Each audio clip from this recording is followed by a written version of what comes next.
తన తండ్రిని కొడుకు అడిగిన ఒక సందేహం. నాన్నా, మీ కాలంలో ఇంత టెక్నాలజీ లేదు, విమానాలు లేవు, ఇంటర్నెట్ లేదు, టీవీలు లేవు, కంప్యూటర్లు లేవు, ఏసీలు లేవు, లగ్జరీ కార్లు లేవు, మొబైల్ ఫోన్లు లేవు. మీరెలా బ్రతికేవారు?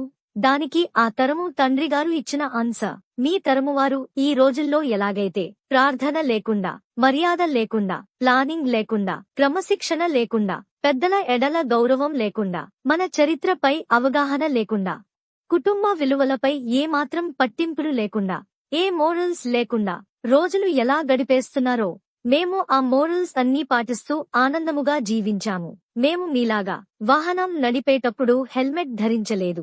పాఠశాల వేళలు అయిన తరువాత చీకటి పడేదాకా ఆడుకున్నాము. టీవీలు చూడలేదు. ఇంటర్నెట్ స్నేహితులతో కాక నిజమైన స్నేహితులతో గడిపాము. దాహము వేస్తే కుళాయి నీరు, బావి నీరు త్రాగాము. బాటిల్ నీరంటే ఏమిటో తెలియదు. ఒకే గ్లాస్లో నలుగురం జ్యూస్ త్రాగినా, కాకి ఎంగిలి చేసిన జామకాయలు తిన్నా మాకెప్పుడూ జబ్బులు రాలేదు. 3 పూటల అన్నమే తిన్నా మాకు ఊబకాయం రాలేదు. షూస్ లేకుండా ఉత్తి పాదాలపై పరిగెత్తినా మాకు కీళ్ల నొప్పులు రాలేదు. సొంత ఆట వస్తువులు తయారు చేసుకుని ఆడుకున్నాము. అష్టాచెమ్మ, 7 పెంకులు, కోతి కొమ్మచ్చి, వైకుంఠ పాళీ ఆడుకున్నాము. బంధువులతో కలిసి మెలసి ఆనందముగా ఉన్నాము. పిలువకపోయినా స్నేహితుల ఇండ్లకు వెళ్లి వారి తినుబండారాలు ఆరగించాము. మావి బ్లాక్ అండ్ వైట్ ఫోటోలే అయినా వాటి వెనుక ఎన్నో మధుర స్మృతులు. బహుశా మా తల్లిదండ్రులు చెప్పినది ఆచరించిన చివరి తరం మేమే. మా వారసులు శాసించినది పాటించే మొదటి తరము మాదే కావచ్చు.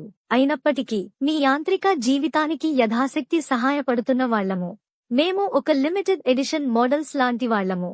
అందుకే మా విన్నపము ఏమంటే, భూమిపైనుండి మేము వెళ్లిపోకముందే మా జీవితాల నుండి ఎంతో కొంత మా నుండి మీరు నేర్చుకోండి. మమ్మల్ని చక్కగా పెంచిన మంచి తల్లిదండ్రులకు వందనాలు.